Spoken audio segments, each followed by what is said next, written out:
Oi, nós somos estudantes de medicina da Unila que pudemos acompanhar um pouquinho das atividades de vocês esse semestre na unidade de Porto Belo. E a gente fez esse vídeo para dar um feedback para vocês do nosso trabalho que a gente pôde observar aí. Então, aqui comigo estão a Carla, o Gleison, a Marjorie, a Caterine e a Harley e eu, a Andy. Então, para começar, a gente queria deixar com vocês o nosso agradecimento pela toda a receptividade que vocês tiveram conosco, a disponibilidade em ajudar, os diálogos que a gente trocou. Então, essa abertura foi muito importante para a nossa atividade aí na unidade e para a nossa formação. Então, primeiro a gente queria destacar aqui que a gente observou que também essa receptividade que vocês tiveram conosco também se refletiu nos usuários, né? Todos os usuários que a gente abordou se referiam muito bem da equipe 3, eles teciam elogio a todos, né? As ACS, a equipe de enfermagem, ao médico. Então, a gente queria também parabenizá-los por isso. Pode passar. Falando um pouquinho dos dados, a gente percebeu que existe uma dificuldade em utilizá-los ou atualizá-los, né? É mais com essa transição de plataforma, então vocês relataram para a gente, né, que existe esse problema, e muitas vezes colocavam esses dados lá e depois eles sumiam, mas apesar desses problemas que vocês nos relataram, essa equipe 3 é a equipe que mais possui dados no eSUS, isso nos ajudou bastante.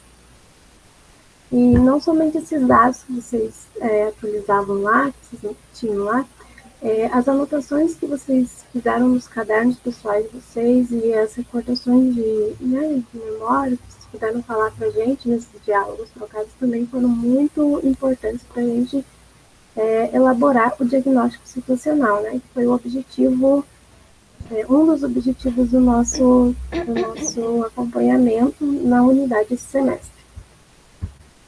Então, só para a gente. Pode voltar? Só para a gente conceitualizar o que seria esse diagnóstico situacional, né? Cada território ele tem as suas particularidades. Então, essas particularidades elas vão se configurar em diferentes perfis, né? A gente vai ter um perfil ambiental, um perfil demográfico, perfis epidemiológicos, econômicos, culturais, sociais, políticos. E é muito importante que as equipes conheçam, né, reconheçam esses perfis para que possam atuar sobre a realidade desse território. Então, a partir daqui desse vídeo, a gente vai estar falando um pouquinho mais de cada um desses perfis.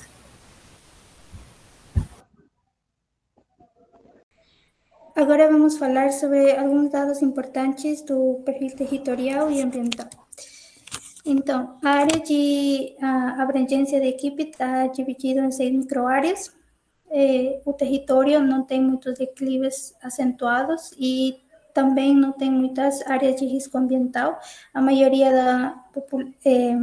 da população reside em zonas urbanas. E as microáreas estão cortadas por o rio Almada. Pode passar. Então, um dos dados mais importantes que a gente achou foi sobre a rede coletora de esgoto.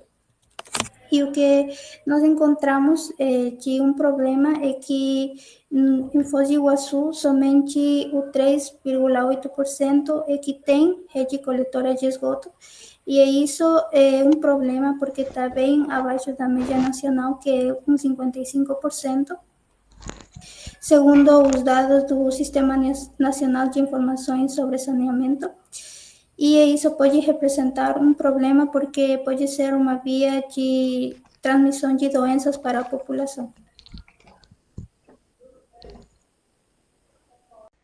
Agora, sobre o perfil demográfico, eu vou falar sobre a população total, a população segundo sexo e a população segundo faixa etária. Segundo o relatório disponibilizado, a população total sobre a responsabilidade da equipe 3, os cidadãos ativos são 2.977 e a quantidade de domicílios são 776. A população segundo sexo destaca o feminino, que são 1.574 pessoas, e no masculino, no sexo masculino, são 1.403 pessoas. E segundo população da faixa etária, a faixa etária da equipe 3 apresenta uma população com predominância entre as pessoas de 25 aos 29 anos, segundo o registro. Dentro do perfil socioeconômico, dentre as pessoas que informaram em um total de 2.560, o número de pessoas que afirmaram não ter um plano de saúde é de só 93 pessoas, assumindo que só representaria o 3,63% do total dos que informaram. Isso demonstraria que a UBS tem uma abrangência mais do 96% da população total que é abrangida pelo SUS. E outro dado que ressalta é que uma amostra de 1.526 pessoas que informaram quanto ao vínculo empregatício. A quantidade de pessoas que não trabalham é de 531, representando 34,80% da população informada. Se consideramos essas pessoas como desempregadas, poderíamos dizer que a taxa de desemprego está muito acima da média nacional, que sumou 8,9% em agosto. Com relação ao perfil epidemiológico, a equipe 3 ou a equipe C, nós detectamos dois casos importantes na epidemiologia. O primeiro é o caso das gestantes, onde a equipe 3 atende 27 gestantes entre idades de 17 e 45 anos. Aqui a gente percebe que tem uma classificação de risco, essa classificação é feita por equipe 3, onde tem 16 gestantes de risco habitual, 4 de risco intermédio e 7 de risco alto. Para a gente contextualizar mais ou menos a classificação de risco, nós trabalhamos a rede de MAI do Paraná para ter em conta os fatores que classificam cada um do risco. Sendo o risco habitual, um risco que não apresenta nenhum dos fatores pessoais ou individuais, sociodemográficos ou de histórico reprodutivo. Já as gestantes apresentam risco intermédio, são gestantes que vão apresentar algum tipo de risco em algum destes fatores, seja individual por raça, etnia, idade, sociodemográfico por escolaridade ou um histórico reprodutivo. No risco alto, já são gestantes que têm uma condição pré-clínica existente. Como assim que uma condição pré-clínica existente? Que apresentam uma hipertensão arterial, cardiopatia, doenças infecciosas ou crescimento intrauterino. Tá.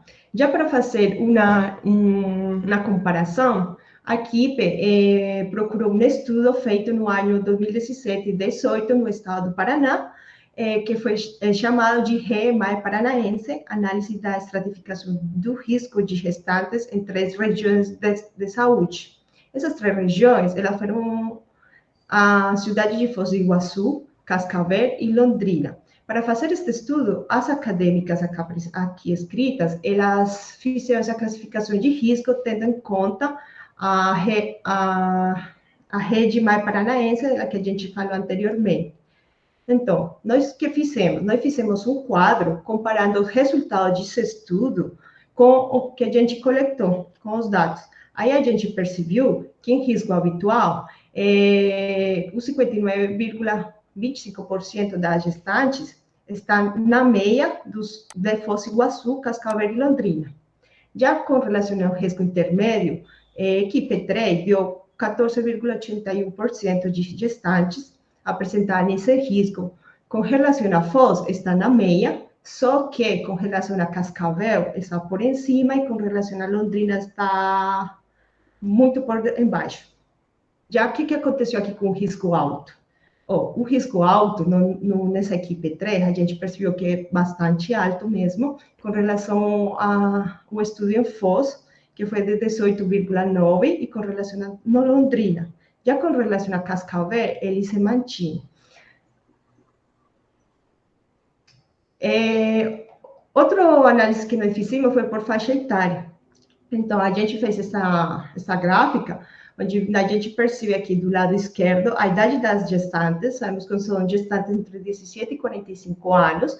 No lado esquerdo temos os níveis de risco, sendo 1 risco habitual, 2 risco intermédio, 3 risco alto. E aqui, com essas figurinhas azuis, vai representar a idade e estas faixinhas vermelhas vai representar o risco. Aí a gente percebeu que as gestantes entre a idade de 15, mais ou menos, até os 22 anos, apresentam um risco intermédio, aquele risco por idade, por etnia e raça. Já as gestantes entre 22 anos, mais ou menos, e os 26 apresentam risco habitual, ou seja, são gestantes saudáveis, a gente pode falar. O que acontece depois dos 26 anos? A gente viu que essa faixinha começou a subir, e que daí para frente ela vai estar subindo. Aí a gente percebeu que é um risco alto, que então a idade se é um fator determinante com relação a esse tipo de risco da equipe 3.